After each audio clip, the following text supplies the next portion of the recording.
If y'all follow my community tab, y'all most likely saw an image I posted up there of Fred Hampton, his grave site.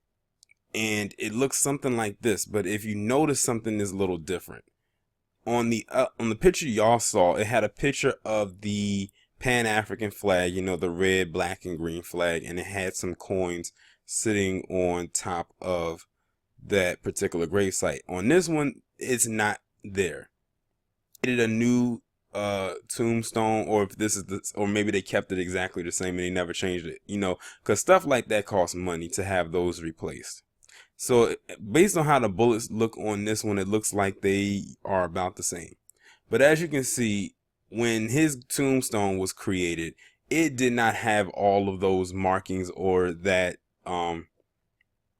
you know have it be be looking destructive the way that it is, looking destroyed.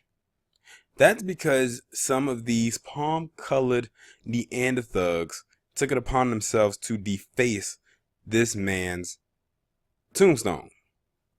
Now, this reminds me so much of these wicked people and how they defaced plenty of times over Emmett Till's memorial in, I believe it was Mississippi. They've run over it.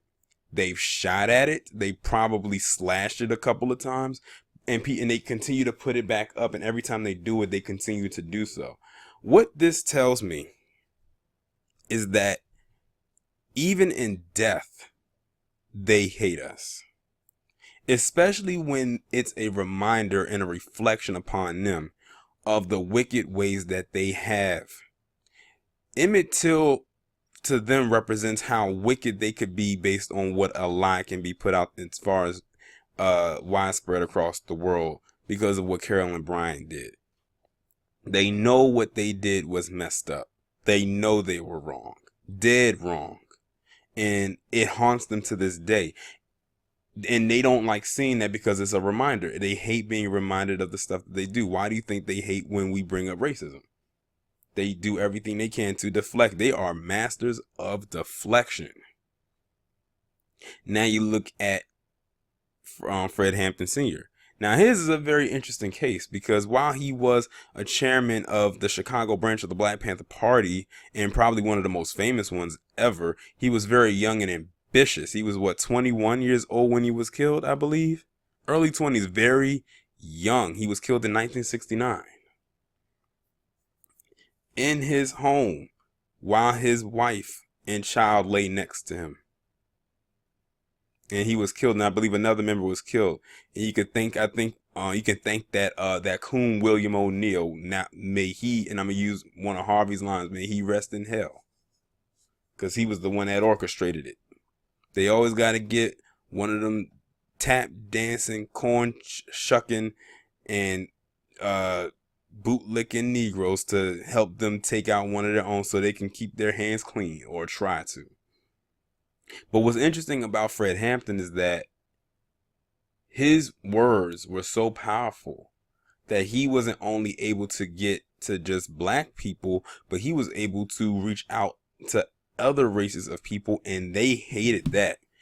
Fred Hampton was like ahead of his time. If he was still alive to this day, who knows what his impact could have brought upon the world. Like, I wonder if he knew how impactful he was at the time he was alive, to be such a young age. And I think that his age and his youth worked in his favor because he was able to connect with a different audience that a lot of the people older than him could not connect with. And they hated that. They saw him as a threat and they had to get rid of him. Notice they always have to get rid of the black people that spread a powerful message that will make black people think or feel like they need to be united, but they'll let the idiots stay around, the ones that we really don't need, and then say that they are our influencers or that they are our leaders. But them defacing his tombstone like this says pretty much one thing, that even while he's not here, his legacy haunts them. That to me is powerful.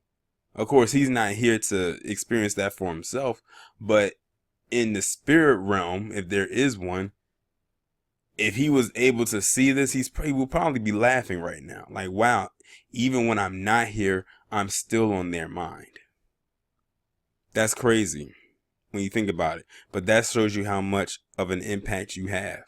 That even while you're not here physically, spiritually, you're still haunting those who don't like you. And what's so crazy is the people who are doing this weren't even nearly probably around at the time when he was alive. These are probably young kids. I wouldn't be surprised if there's some millennials in my generation who are doing this and don't know a damn thing about Fred Hampton outside of what their family has told them, which I'm sure is filled with a bunch of lies and fallacies.